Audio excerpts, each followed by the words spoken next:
In this video, I will discuss controversial topics about race and ethnicity.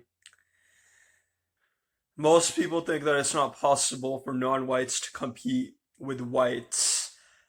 Well, in some cases that may be true. In other cases and other aspects of life, it is false. When it comes to athletics, then whites actually will come up short if you compare them to blacks or Samoans. The white race and ethnicity basically knew that the Samoans and the blacks were both superior to them when it came to genetics for combat and for survival to deal with dangerous situations. When it comes to physical appearance, then yes, white people are more attractive than Samoans and blacks. But when it comes to fitness and genetics, that genetics for like muscle building, genetics for combat, genetics for survival skills, then whites are actually inferior to both Samoans and blacks. Now, Samoans are basically the toughest Asians. Some people might consider them to just fall into the category of Pacific Islander or possibly Aboriginal, but the truth is that they are neither. However, most people try to group the Samoans in with them, but I would classify the Samoans as a separate ethnicity. The white ethnicity knew that the Samoans were tougher than them, so they decided to weaken them because the whites were richer than the Samoans. So the whites basically decided to use this weapon called food. Food was the best weapon that they could use against the Samoans. By changing the diet of the average Samoan, they basically turned most Samoans into unhealthy human beings, obese human beings, like we see now in modern days and modern times.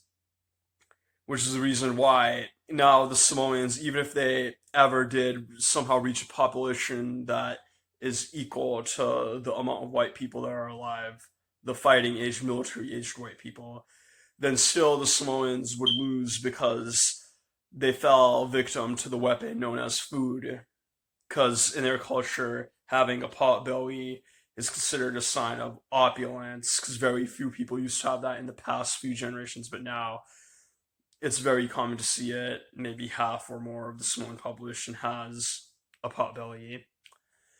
The other race, as mentioned before, that was tougher than the whites were the Africans, or as you would refer to, black, a simple generic term.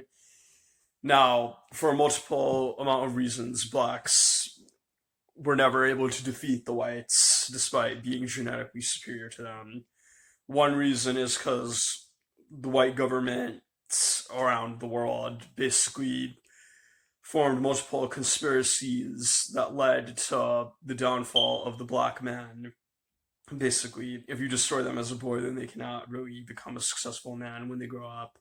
First they infested black communities with drugs, cocaine, etc. Then they infested them with another disease that is basically father absent homes. They removed the father from the home, and they did that by giving women way too many rights, too much power, basically to the point where women basically do not need men for anything besides intercourse, besides to get a child. Black women didn't really need black men for anything, basically, since the 1970s until the 2020s, because black women can just make their own money and they can also get government support and freebies now. So they felt like they didn't require their men.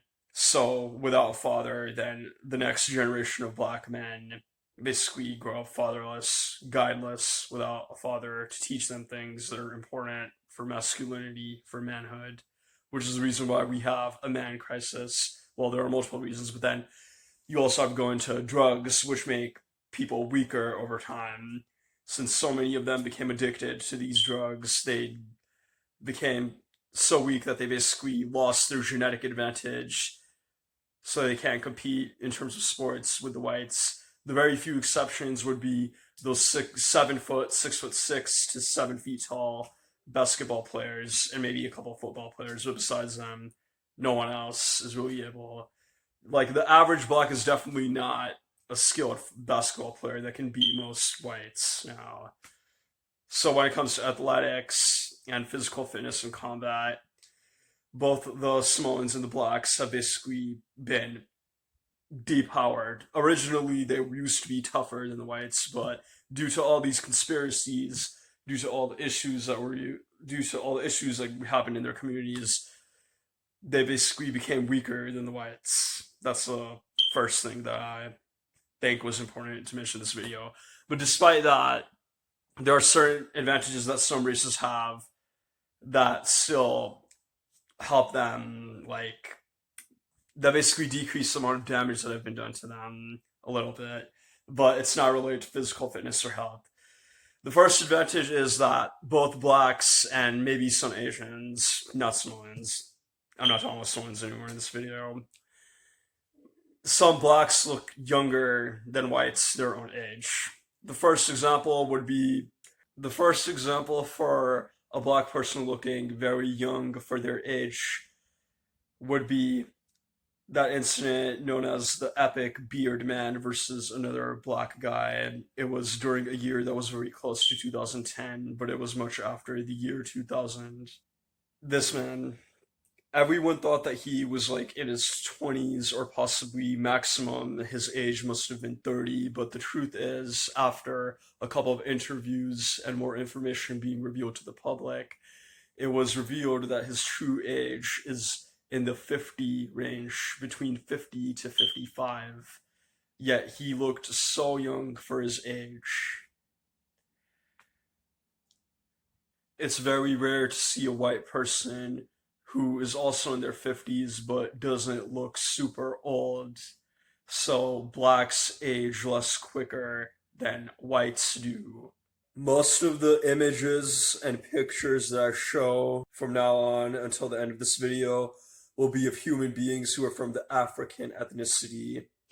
But one, only one, and no more than one, will be of a human being from the Asian ethnicity.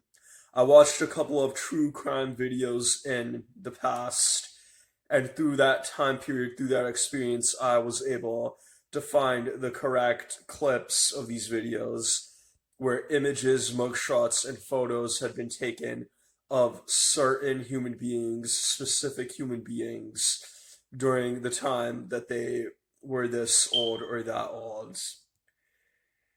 Here's a photo of a 93-year-old cop. Two photos of him, actually.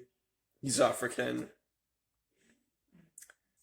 And here is going to be the photo of that Asian, the only Asian. He's supposed to be in his 70s. It would be very rare to see a white person who looked that like that, who looked that young for their age. It's very rare to see white people that look that young for their age. This photo is of Jeremy Meek's father. As you can see, despite his advanced age, he looks very young. Of course, there's also another person in this photo. There are multiple people in this photo, but I'm not going to pay attention to Jeremy Meek's mother or any of the women in his family, because women are known to use makeup to hide their looks. But this is his father, who's bald or almost bald, and he's in prison. He probably doesn't have the same accessories and resources that his son had, because he clearly is inferior to his son when it comes to looks. But still, for his age, he looks very, very good. Very young compared to other men his age, especially white men. This photo is of a 72-year-old Haitian. His name is also written on there. The Haitians usually come from the same African background, African ethnicity. If not, at the end of the day, they're still non-whites. So at the end of the day, it's fair to use a Haitian in this video. He's 72 years old, but he looks like he can pass for being 35, 30, or possibly at oldest at maximum a 40-year-old at latest. But he's 72 years old in that photo. And this is of a 69-year-old black woman. Another photo is of a 68-year-old black woman. They both look young, although it's possible that they might have used makeup. Here's another black woman who's in her late 50s. She's almost 60. And this is a photo of a 51-year-old janitor. I know a lot of people who are more than 50 years old, but look way, way older than this guy. but he looks young for his age.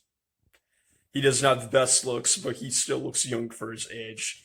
Compared to people of other races who would be the same age, he looks younger than them. And finally, here is a 66-year-old man named Clyde. He appears to be of African descent or origins. In any case, he is not a white man. But at the end of the day, you can tell that he looks young for being someone that is in their mid 60s. I believe that the true white privilege that people often speak about in society, they always throw around this term white privilege, but no one really knows what it really means. I believe what it really means is how, in their prime years, in their youthful years, in their youth phase, when a human being is at their peak in terms of looks, then white people usually look more attractive than any other ethnicity, any other racial group. But after they hit a certain number of years, after they get to one certain age, one certain number, then they begin dipping in looks and begin to look super old. While compared to the other races, another person from, let's say, a non white race who's the same age as a white person, as a white human, that person would maintain their looks, would be more likely to maintain their looks, and would look younger than a white person later on. Non whites will be more likely to age like wine after a certain age, but whites will be more likely to age like milk instead. So, although white privilege exists, it's also a double edged sword. They look better in their prime, in their youth, they'll have that head start, but after a certain age, of course, they will dip like a mountain that reached their peak early on. No matter how much people will try to deny it, at the end of the day, your ethnicity, looks, and race do matter, especially if you're a man. In today's society, they often determine what type of life you are more likely to live. Your race and ethnicity determine whether you will have the hair that an African does, whether it's going to be bushy and thick hair on your head, or whether you'll have a hair that is more commonly found among Asians and whites.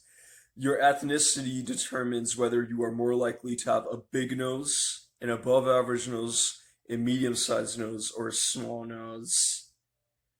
Another thing that is unfortunately usually determined by your race is whether you are likely to have an average scrotum, an above average sized cock, or a below average sized cock.